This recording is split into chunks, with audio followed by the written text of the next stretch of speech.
L'humilité. L'humilité est vraiment très, très importante parce que c'est ce qui nous permet tous les matins de revenir aux cours, de revenir à la classe. Essayer le plus possible d'être doux avec soi-même, d'être doux avec son corps. Continuer à apprendre, continuer à être curieux. Une pratique du corps et de l'esprit et qui nous permettent d'avancer.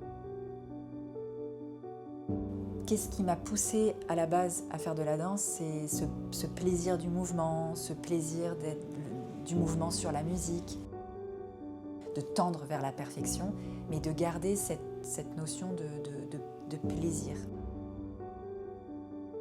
Le plus important, c'est ça, de savoir ce dont tu as besoin pour toi t'épanouir.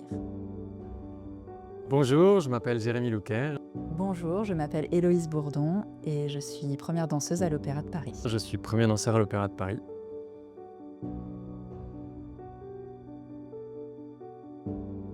Lors d'une représentation que j'ai vue à l'âge de 7 ans avec mes parents et ma sœur, on est venu à l'Opéra Garnier et on a vu le Lac des Cygnes.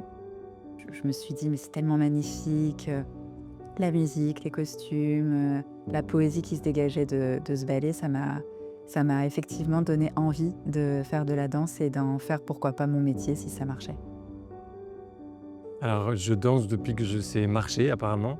Donc, je viens d'une famille d'artistes. Mes parents m'ont poussé à ça, puisque je bougeais tout le temps. J'étais un enfant assez turbulent. Du coup, ils se sont dit peut-être que ça allait peut-être me canaliser.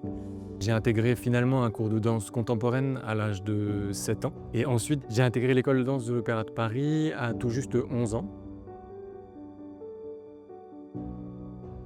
J'ai fait toutes mes classes à l'école de danse et je suis rentrée à 16 ans dans le corps de ballet.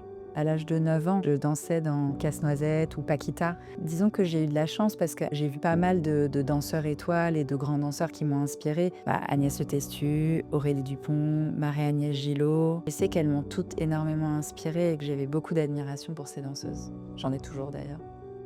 J'ai fait toutes mes classes jusqu'à 18 ans. Et à 18 ans, j'ai intégré l'Opéra national de Paris en tant que quadrille, puis coryphée, sujet, et jusqu'à premier danseur aujourd'hui.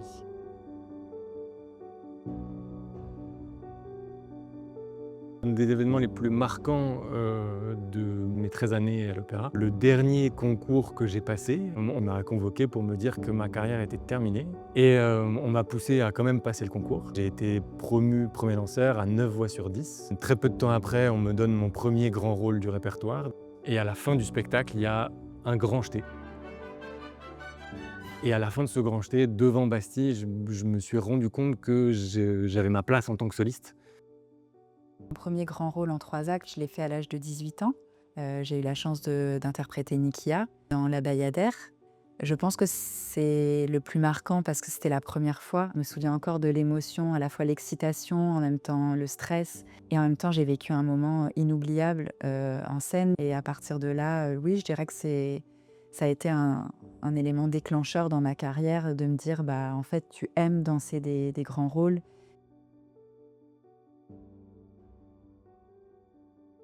Du coup, donc le rapport au plancher, la différence que je vois, elle est sans commune mesure. Je le vois encore aujourd'hui quand je vais danser dans des théâtres qui ne sont pas munis d'un plancher arlequin. Il n'y a aucune commune mesure en termes de confort. Le sol est ton ami.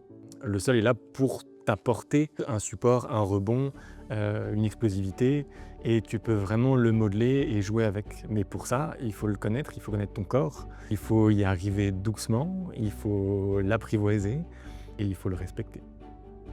On a la chance à l'opéra d'avoir des sols arlequins. J'avoue que depuis une dizaine d'années, tous les studios bénéficient de cette qualité de sol. Et donc, il y a un amorti qui est très différent et qui apporte une qualité physique qui est indéniable. Du coup, j'ai aucune appréhension en fait. Je sais que le sol, ça va être le bon, il va amortir. Donc, c'est même indispensable vu que notre corps, c'est notre outil de travail. De savoir qu'on est dans quelque chose qui est bon pour nous. C'est libérateur de savoir qu'on danse sur des bons sols. On se connaît bien et il y a une complicité évidemment qui se crée aussi artistique. Je pense que c'est une force parce qu'on vit des choses qui sont très intenses en scène, qui sont très belles et qui restent du coup gravées dans notre mémoire aussi de couple.